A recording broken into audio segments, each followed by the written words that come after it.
Hello, youth buddies. Hey guys, what's up? Well, we are back after our Easter break with the next section in the amazing book of Luke for our youth Bible study. Yay! So Bible up and turn to Luke 10, verses 1 through 12. But first, some background info. Yes. Remember, Jesus is on his way to Jerusalem with a pretty large group of followers. More than just the 12 disciples, for sure. And Jesus seems pretty intense about the whole thing. Abraham, can you read this passage, young bro of mine? Sure. After this, the Lord appointed 72 others and sent them 2 by 2 ahead of him to every town and place where he was about to go. He told them, "The harvest is plentiful, but the workers are few. Ask the Lord of the harvest, therefore, to send out workers into his harvest field. Go, I am sending you out like lambs among wolves. Do not take a purse or bag or sandals, and do not greet anyone on the road. When you enter a house, first say, 'Peace to the house.' If a man of peace is there, your peace will rest on him. If not, it will return to you. Stay in that house, eating and drinking whatever they give you, for the worker deserves his wages. Do not move around from house to house. When you enter a town and are welcomed, eat what is set before you. Heal the sick who are there and tell them, 'The kingdom of God is near you.' But when you enter a town and are not welcomed, go into streets and say, 'Even dust of your own town sticks to our feet, we wipe off against you. Yet be sure of this, the kingdom of God is near. I tell you, it will be more bearable on the day for Sodom than for the town.'" So, what the heck? Where did all these people come from? Why is Jesus sending them out without any preparation? I think we might need Reverend Jerry here for a minute. Right, Giacomo?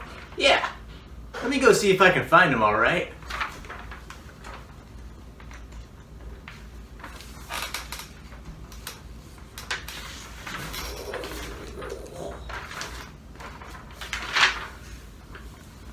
Hey y'all!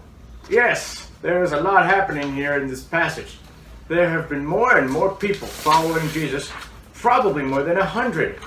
It seems like Jesus is very concerned to get the word out about the kingdom of God, and he says he is coming. In verse 9, he tells the 72 to heal the sick and say to them, "The kingdom of God has come upon you." 72! Woo! There must have been a pretty big group of Jesus followers by this time if Jesus could send out 36 pairs to get the message out about the kingdom of God. Giacomo and Abraham, what do you think that the message about the kingdom of God was all about? Was he talking about going to heaven when we die, if we believe in him? Somehow I don't think so. Jesus hadn't really mentioned that yet.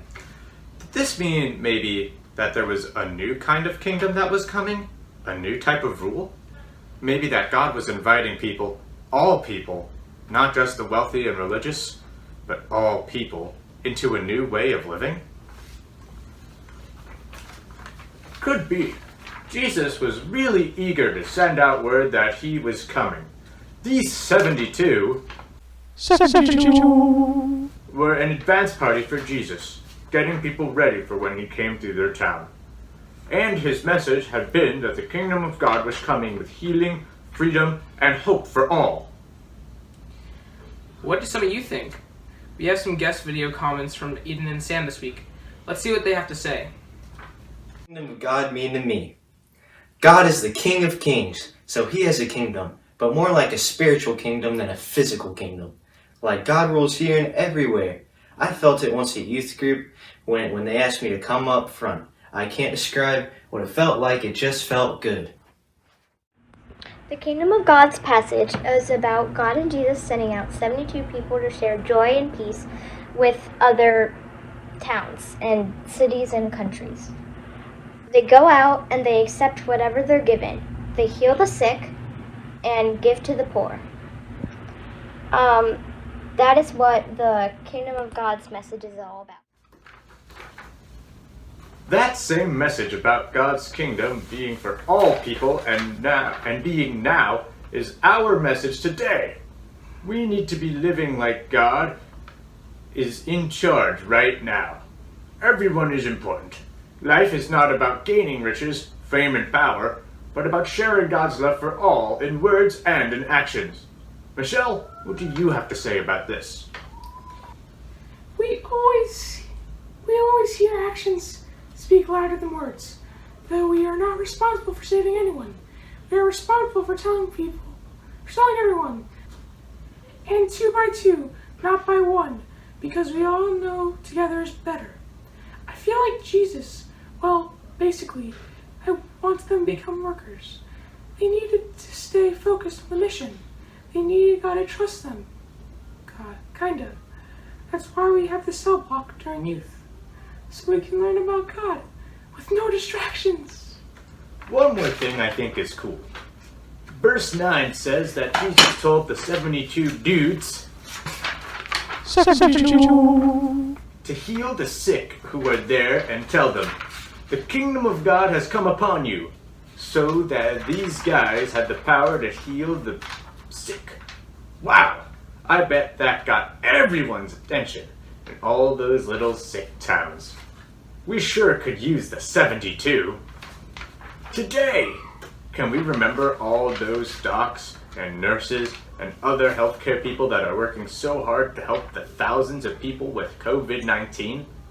Pray for all the sick that are fighting for their lives. We can either be hurting or healing with our words and actions too.